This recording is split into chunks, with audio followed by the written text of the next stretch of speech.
국민이 물으면 정부가 답한다. 안녕하십니까. 국민청원 도입 4주년을 맞이하여 오늘은 제가 직접 청원에 답변을 드릴까 합니다.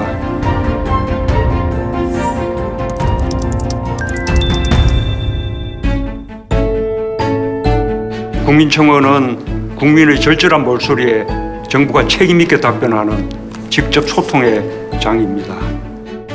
지난 4년 동안 무려 100만 건의 국민청원이 있었고 2억 명이 참여해 주셨습니다.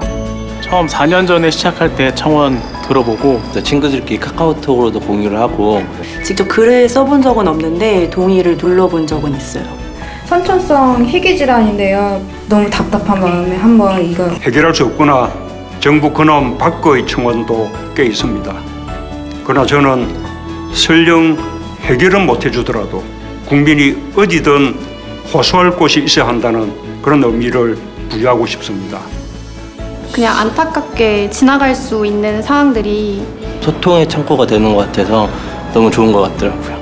국민과의 소통이라는 측면에서 국민청원은 우리 정부의 상징이 되었습니다. 우리 정부는 유엔의 전자정부 평가에서 세계 1, 2위를 다투고 있는데 국민청원은 국민 온라인 참여 분야에서 매우 높은 평가를 받고 있습니다.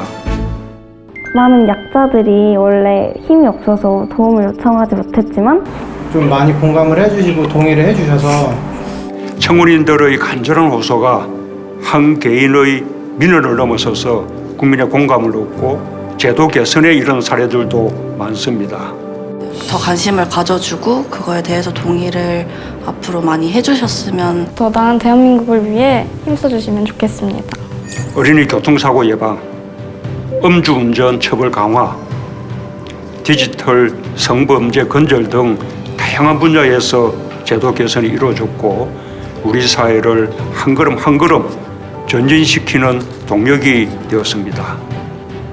함께 힘을 모아주신 국민들께 감사드립니다. 제출받은 신청서 신고에 대한 정상 이수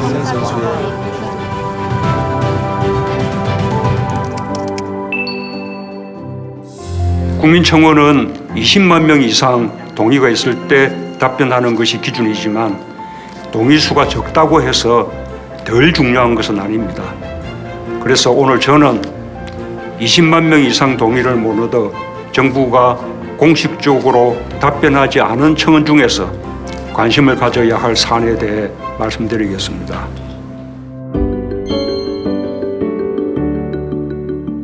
국민청원 가운데 의료비 지원에 대한 절박한 요구가 많습니다.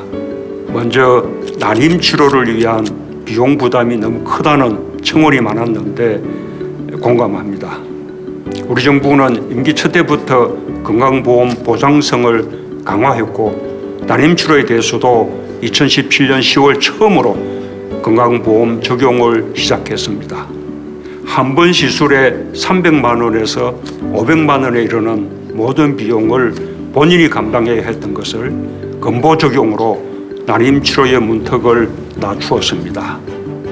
그 후 시술 횟수 확대, 연령 제한 폐지, 사실혼 부부 포함 등 단계적으로 적용 범위를 확대해 왔고 현재까지 총 27만 명이 지원을 받았습니다. 매년 신생아 수가 줄어들고 있는 상황에서 정부의 난임 의료비 지원을 받아 태어난 아이는 증가하고 있습니다. 아이 10명 중 1명은 부모의 난임 치료 과정을 통해 태어나고 있습니다. 저출산 시대에 국가적으로도 난임 관련 정부 지원을 확대할 필요가 있습니다. 정부는 난임 치료비 지원을 보다 확대할 계획입니다. 올 4분기부터 추가로 2번의 시술을 더 지원받을 수 있도록 하겠습니다. 또한 만 44세 이하 여성에 대해서는 시술 횟수에 따라 50%까지 적용되던 본인 부담률을 일률적으로 30%로 낮추겠습니다. 난임 부부들의 경제적 부담을 줄이는 데 도움이 되길 기대합니다. 우리 정부들이 실시하고 있는 난임 치료 휴가 제도도 현장에 잘 안착되도록 하겠습니다. 사업주들께서도 난임치료 휴가를 적극적으로 장려해 주시기 바랍니다. 우리 사회 전체가 난임 가정과 같은 마음으로 함께 해 주었으면 합니다. 자궁경부암의 백신 접종 지원 확대를 요청한 청원도 있었습니다. 자궁경부암은 백신 접종으로 예방이 가능한 유일한 암이지만 최대 60만 원이 드는 비용 때문에 예방 접종을 하지 못하는 경우가 많습니다.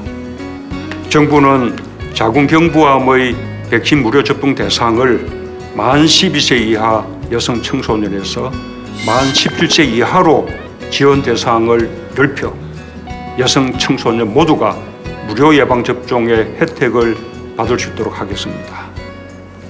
또한 18세부터 26세 여성에 대해서는 저소득층부터 무료로 예방 접종을 받을 수 있도록 하고 점차 대상을 넓혀 나가겠습니다. 지난 6월 한 퇴직 간호사께서 올린 보건소 간호사들이 지쳐 쓰러지지 않도록 해주세요 라는 청원도 국민들이 많이 공감하는 내용입니다. 보건소 의료인력은 평소의 업무에 더해 선별진료소 운영부터 확진자 후송과 역학조사, 자가격리자 방문과 백신 접종까지 방역 최전선을 지키고 있는 분들입니다. 정부는 보건소 간호인력을 올해 상반기 1273명 충원했고 이번 달에 2353명의 감염병 등 인력을 추가로 채용하고 있습니다. 앞으로도 간호인력을 확충하고 근무 환경과 처우 개선 노력도 병행하여 간호인력들이 정당한 보상을 받을 수 있도록 하겠습니다. 필수 업무 종사자들의 처우 개선을 요구하는 청원도 많습니다. 돌봄 종사자, 환경미화원, 택배, 콜센터, 방문 서비스 종사자 등 코로나 상황에서도 대면 활동을 할 수밖에 없는 분들이 많습니다. 이분들에 대해서는 코로나 백신을 우선 접종하고 있고 근로환경 개선, 휴식 시간과 휴식 장소 보장 등 다방면에서 지원을 강화하고 있습니다. 특히 택배기사들에게는 고용보험을 적용하는 한편 가로 방지를 위해 분류작업 제외, 작업시간 제한 등 사회적 합의를 거쳐 개선을 추진하고 있습니다. 보육, 노인, 장애인 등에 대한 돌봄의 공공성을 강화하는 것도 필요합니다. 사회서비스보험법이 국회에서 조속히 통과되어 돌봄 종사자들의 처우가 개선되고 돌봄 서비스의 질이 보다 향상될 수 있길 기대합니다. 필수 업무 종사자에 대한 보호 대책은 이제 첫 발을 뗀 것입니다. 현장의 어려움을 단번에 해결하기는 어렵지만 정부는 지속적으로 관심을 가지고 지원을 확대해 나가도록 하겠습니다. 이 외에도 정부가 답변해야 할 청원이 많습니다. 정부의 권한 바뀌거나 정치적인 내용이어서 답변하기 곤란한 청원도 물론 있지만 국민 청원에 늘 귀 기울이고 국민과 성심껏 소통하겠습니다. 무엇보다 국민의 목소리를 국정에 담아내는데 최선을 다하겠습니다. 세상을 바꾸는 힘은 언제나 국민에게 있습니다. 끝까지 국민과 함께 가겠습니다.